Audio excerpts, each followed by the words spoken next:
নমস্কার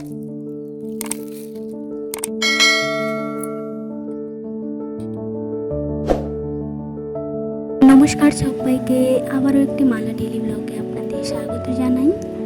এটা হচ্ছে রুই মাছের বীজ, বাবা এনেছিল বাজার থেকে। তো মা বানাবে এটার বড়া। তার জন্য প্রথমে বীজটাকে ভালো করে ধুয়ে পরিষ্কার করে নিয়ে এর মধ্যে দিয়ে দিয়েছি পেঁয়াজ কুচি, পরিমাণ মতো লবণ, হলুদের গুঁড়ো, লঙ্কার গুঁড়ো একটু দিয়েছি, জিরে গুঁড়ো। সব কিছু দেওয়ার পর ভালো করে এটাকে মাখিয়ে নেবে। আর এটা হচ্ছে গরম মশলার একটু গুঁড়ো দিয়েছি মা।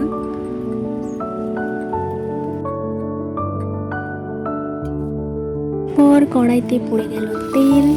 তেলটা গরম হতেই মা একটু একটু করে এগুলো দিয়ে ভেজে নেবে।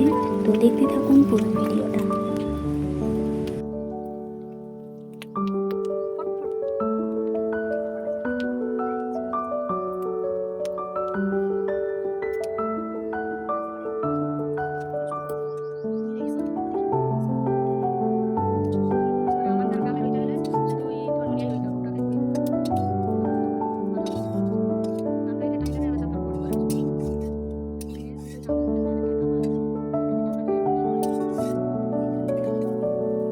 এই যে দেখুন হয়ে গেছে মাছের বীজের বড়া। আর এটা হচ্ছে, এখানে কিছুটা চিকেন আছে, কেটে রেখেছি পিস পিস করে। চিকেনের ভর্তা বানাবো আজকে। তো তার জন্য একটা গোটা টমেটো নিয়েছি, কিছুটা জিরে, একটা শুকনো লঙ্কা, একটা কাঁচা লঙ্কা, পেঁয়াজ কুচি, আদা রসুন গোটা। তো প্রথমে, আর হ্যাঁ, এখানে এই মাংসটা নুন আর লেবু দিয়ে মাখানো আছে।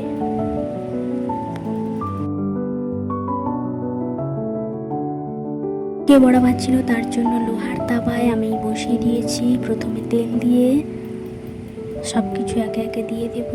লঙ্কা, শুকনো লঙ্কা, জিরে, আদা রসুন।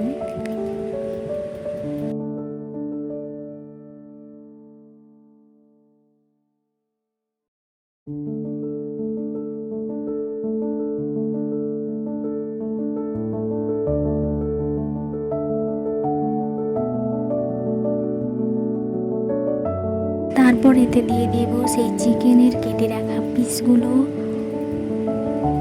দেওয়ার পর এটা হালকা একটু নেড়ে নেব, ভেজে ভেজে নেব।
একটু ভাজা ভাজা হয়ে এলে তারপর কেটে রাখা যে পেঁয়াজটা ছিল এর মধ্যে দিয়ে দেবো। দেওয়ার পর আরও একটু ভেজে নেব ভালো করে।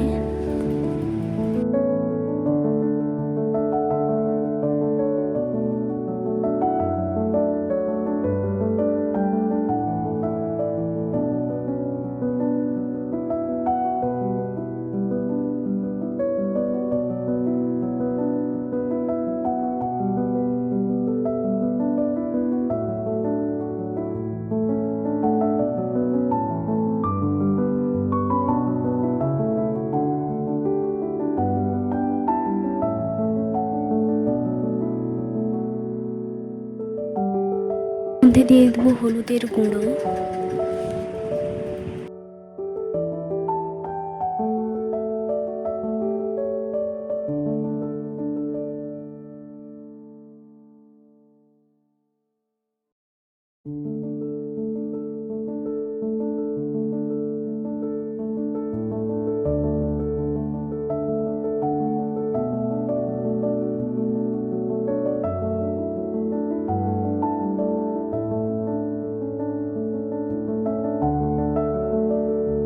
তারপর দিয়ে দেবো কেটে রাখা টমেটোগুলো।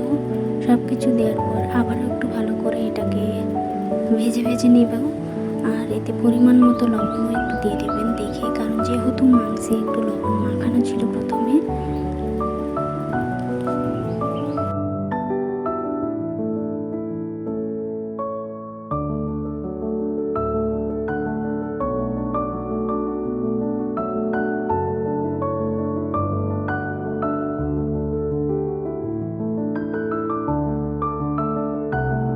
ভাজা হয়ে গেছে, তারপর একটু রেস্টে রেখে দেবো। ঠান্ডা হয়ে এলে মিক্সিতে এতে ভালো করে বেটে নেব।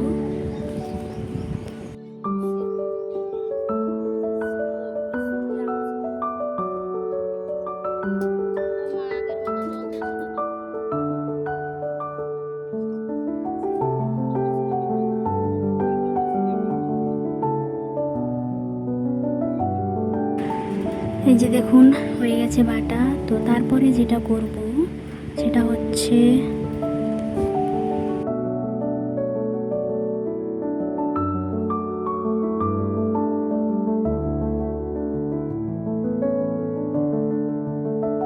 আবারও একটু তেল দিয়ে দেব কিছুটা কারি পাতা, একটু শুকনো লঙ্কা আর কিছুটা সাদা সর্ষে। তো এগুলো দিয়ে ওই যে চিকেনের ভর্তাটা আগে করেছি ওইটার মধ্যেই এটা দিয়ে দেব।